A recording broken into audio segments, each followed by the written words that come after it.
Hello, sweet people of Finland. My name is Pleun. Hi, I'm from Amsterdam. As you can see, there's not much wild going on around here right now, except for Corona. And with regards to that, I hope you all are fine. I certainly am. And I'm happy that I am invited today to share with you a story about a wild experience I had a few years ago. Now, this experience took place in the Everglades, where I went on an alligator trip. And maybe some of you know, the alligators are a vast marshland in the southern part of Florida. And we embarked on, like I said, an alligator trip. And the guy hosting our trip was called Dave, and he was everything that you could think of when you think America. He was tall, he was lean, and he had a very brown face with the texture of beef jerky, which is actually something they really enjoy to eat in Florida. Now, Dave told us that he owned an alligator farm. And he explained that with the progressive reclamation of the marshlands in order to build more houses everywhere, more and more alligators consequently lost their way in their natural territory. And as a result of that, they ended up in private swimming pools. Yeah, said Dave, and that's where I comes in.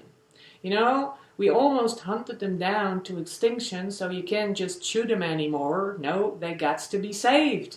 So, the big ones, I take them out of the pool, bring them back to the swamp, and the babies, we takes them home with us to the farm, where we might keep them, in fact, for years, you know, feeding them, nurturing them, just until they're big enough to survive on their own, because they hunt their own kind as well.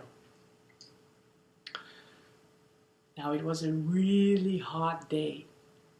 I had been staring at the river bench, at the raccoons ogling us from behind the Spanish moss, and I was so lazy from the whoosh, whoosh of the oars that I leaned backwards and I just let my hand slip into the water.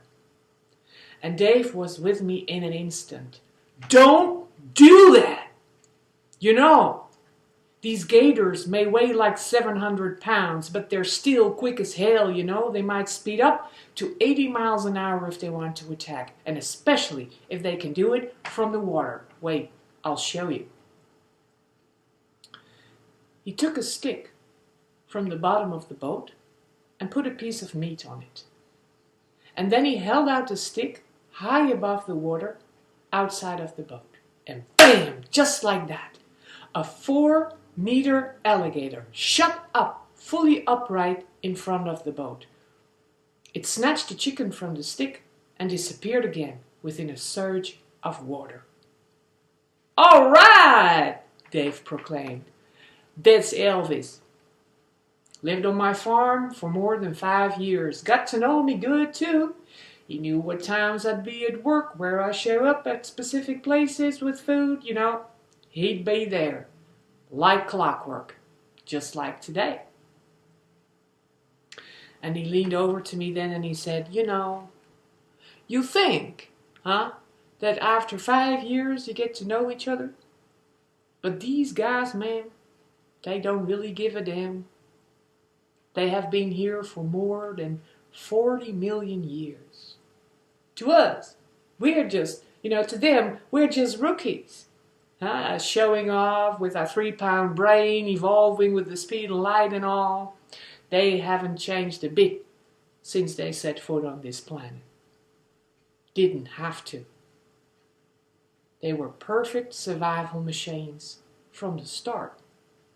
Elvis here, he'd kill me if he had to. No doubt about that. I tell you, this is really the closest to wildlife as you can get." And then he leaned in the back and he took out an ice box. And out of the ice box, he took a baby alligator. It was about 25 centimeters long. And he handed it over to me and he said, "Want to hold it?" "No, really. Come on, take it. You know, these cold-blooded animals, we just keep them in the freezer so they stay calm. There's really no danger. Come on, take it." And I took over the alligator from him, and I stroked the soft plates that would eventually turn into horn.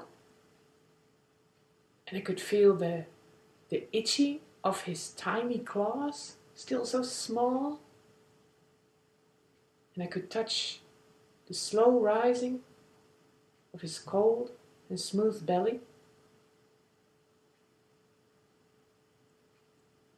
It was like I was holding time in the palm of my hand. And I thought about the marshlands eaten up by houses, leaving only swimming pools for water, and the alligators being shot, and the farms that had to be designed to save them again. About Elvis that could be trained to act like clockwork, and the baby in the box with the plastic around his beak. And I thought, man, 3 pounds of brain really doesn't get you anywhere, does it?